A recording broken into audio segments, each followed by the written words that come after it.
Davies, tell us about the week. It's probably an unconventional week for an assistant turned AFL coach, senior coach. Yeah, a little bit whirlwind, obviously, not something you expect every week, but a great opportunity going forward for myself and the group for this weekend.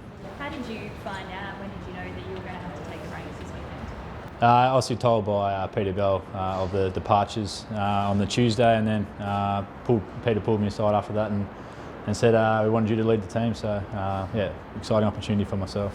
How's your week been like for you, sort of getting used to the position and obviously the extra responsibility as well? Not so different, to be honest. The players are in Wednesday. We had a good session out here Wednesday, and the players are off yesterday. So really, I've only had them for 6 hours and meeting this morning. So not obviously a little bit different in terms of the role you would play, but tried to take the same approach as I would normally. It's such a bizarre week. I mean, the mindset of the players, I suppose it's hard to gauge, but what do you expect from them on Sunday?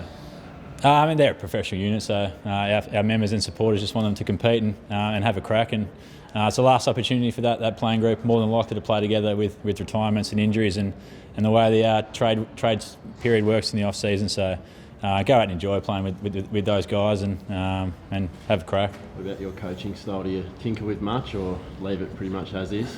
Like I said, we don't really get much time with them. So they had yesterday off, and we had the T1 the other day. So can't really revolutionise too much in 6 hours. So the boys most of the stuff will be pretty similar and go and enjoy themselves. How have you found them this? I know you've already seen them the once and you'll get out there today, but how have you found them, not mentally, but in a morale sense, I suppose? Yeah, most of them in pretty good spirits. Obviously, the guys that have been around with Ross for a long time have a few different emotions, but the bulk of the list is pretty young, so they've had a couple of years with Ross, but like I said, they're pros and they'll go out and compete for us on the weekend and head into the off season where the club will go in obviously in a different direction. With such a week, have you had a chance to have a look at Port Adelaide?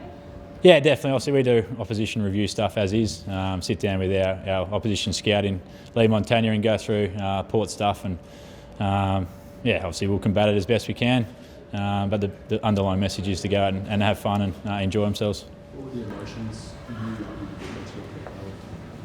told you about the situation? What did you feel at that point? Because I imagine this is a system that you were able to invest in. Just excitement. Obviously, it's a great opportunity. Not too many guys get the opportunity to lead their clubs. There's only 18 seats in the competition, so for me, yeah, it was more about excitement, a good opportunity, and something I was looking forward to. Is that the goal for you to become an AFL head coach? And is that something you put your hand up for next year here? Something I'll look at going forward. Obviously, in 5 days, it's hard to get your head around, and obviously focusing on Port Adelaide. But I'll sit down with Peter Bell and go through that next week. And I've played under 5 head coaches that were in the start this year, so the time frame of how long it takes to become a head coach is obviously different. Played under Adam Simpson, who took 3 years, and obviously has done marvellously well. And under Chris Fagan, who took 30 years really, and also doing a fantastic job. So the time frame to become an AFL coach is not set in stone. So I'll definitely go away and think about it, and we'll make a decision going forward. Do you feel like you're ready if the opportunity comes about? Again, I really haven't had time to think about it, but like I said, I've been in this role now for 3 years and immensely enjoyed it. And I'll sit down with Peter and obviously the guys.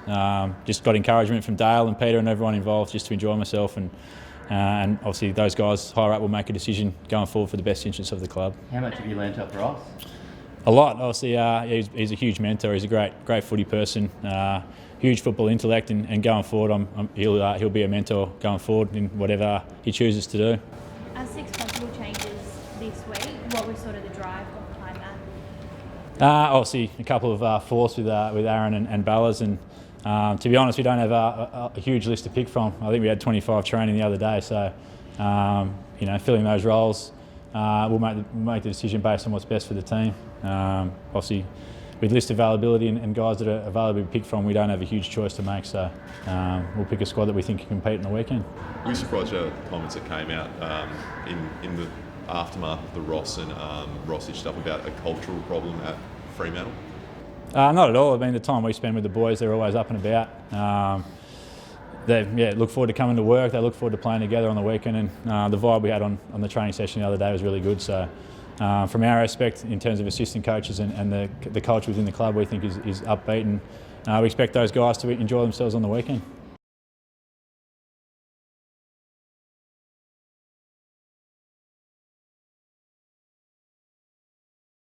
Like I said, the time frame is a little bit different to the other caretakers that have taken over. They've had 10, 11 weeks to sort of impart their changes to the game style. It's a little bit hard to do that within 6 hours that we had them on the other day. So I don't think you can change a lot in that time frame. Like I said, the major message for the boys will be go out and compete.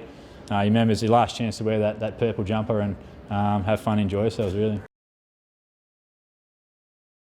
Yeah, I see a big role, big burden falls on the leaders of your group. Your Fifes, your Mondays of the group to direct those young guys and get them to focus on the single task of going out on the weekend and competing. So he's done that all year. Our leaders have done a good job most of the year, so we expect him to do the same thing. Does it go up a notch though when you've lost a CEO and a head coach? Not really. I think once the ball's bounced on the weekend, their role to get them up for training and obviously get them to compete on the weekend, I don't think it changes regardless of who's doing it. So they've done the role well all year. I expect them to do the same thing on the weekend. As far as if you were head coach next year, would you have David Mundy there 100%? That's out of my control. So that's a list management decision. They've got lots of decisions to make based on our list demographic and what they want going forward. So whether that's Dave, whether it's a young guy coming in, that's obviously out of my jurisdiction. What is your role beyond this week? Because I imagine there'll be like these areas and whatnot next week. You're pivotal in handling that and I guess managing things from a coaching perspective until head coach is appointed. We'll deal with that obviously after the weekend. We'll sit down with Peter and the guys on the board to make the best decision. But whether that's me sitting on those meetings or not, I'm not sure what the direction will be going forward. How close was Hugh Dixon to getting the game this weekend? Yeah, he's definitely improved the last few weeks. And I think the biggest thing for Hugh is Hugh believing in himself and the professionalism required of him as an AFL footballer. So I think he's definitely made strides in the last 3 weeks. But I think the big summer for him, and I think the biggest thing for him is his belief in himself. Do you think this could even bring the team close together this weekend? Sort of one last game, go out with a bang, knowing that all of these emotions happened earlier in the week? Yeah, definitely. Like I said, for the playing group, the 45 and the 22 that play on the weekend, it's the last chance to probably play together as a group. So I want them to embrace that challenge. They've spent the brotherhood that they call it has been together for a couple of years now. So and it's a great opportunity to go out and play against Port Adelaide and show what they've got. So like I said, I expect them to enjoy themselves, go out and embrace and enjoy playing with those blokes for the last time. What's been the vibe amongst the assistant coaches? Only 2 of you have contracts for next year, and obviously you've just lost a head coach and a CEO. What has been the consensus vibe amongst you guys? No, they've been very supportive. Obviously, we didn't have a long time frame to get our heads around it, but those guys have had a lot more coaching experience than me. They've been around a lot more time. So all I asked them was to support me in the going forward. Obviously, they'll see things on the game day that I want them to contribute to. And then, like I said, once we get into next week, we'll find out what lays out from there. But in terms of the game on the weekend, they'll do their role that I want them to do. And caretakers, they're 3 and zip this season. Why is that? I don't know. I guess the players, that release burden a little bit for the players. And the biggest thing, I guess, go out and enjoy yourselves. Like I said, those guys have had a bit more time in front of the 10-week span to be able to impart a little bit of knowledge on the game. But in 5 days, like I said, I just want them to go out and enjoy themselves. Have fun playing footy. It's the best job in the world. So for 2 hours on the weekend, go out and have a smile on your face and have a crack. And with those other assistant coaches maybe feeling a little bit nervous about their position next year, knowing that head coach and CEO is falling in 1 week, what will happen to them, kind of thing? I think that's just the landscape we're in. The footy landscape changes pretty quickly, so whether you're an assistant coach or a head coach, every year there's changes made. So clubs go about making their decisions. Obviously many teams are still in finals, so coaches in all those teams don't really know their future going forward. So yeah, our guys will be no different. Obviously the guy that comes in, whoever that is, will make a decision and the board will make decisions that they think are best for the club. Just like you touched on before, there were some reports about the culture of the club. You know, it's like toxic and like being thrown around. What did you feel? Is there any legitimacy to that, or what do you feel about that? No, not at all. Like I said, we see the players nearly every day. Most of the time in meetings and trainings, they're always upbeat. Guys like Brad Hill are always, obviously spent a fair bit of time with him at Hawthorn. He hasn't really changed in the 9 years I've known him. So they look forward to coming to training, they look forward to playing, and they look forward to being together as a group. So that's a good start in terms of culture, and obviously they'll look forward to their off-season and come back in good nick and get going for next year. Do you talk to guys like that and who are to possibly moves away from the club? No, not at all. Obviously that's a list management decision based on our list, and our recruiting staff and Peter will make the best decisions for the group going forward, and what will be will be. What happens going forward?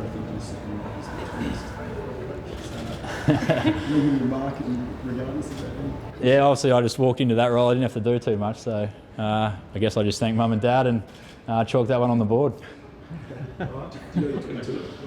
No, obviously we've got training today, so once we get through T2 we'll have a match committee and go from there, and hopefully everyone gets through and we can and go in as named.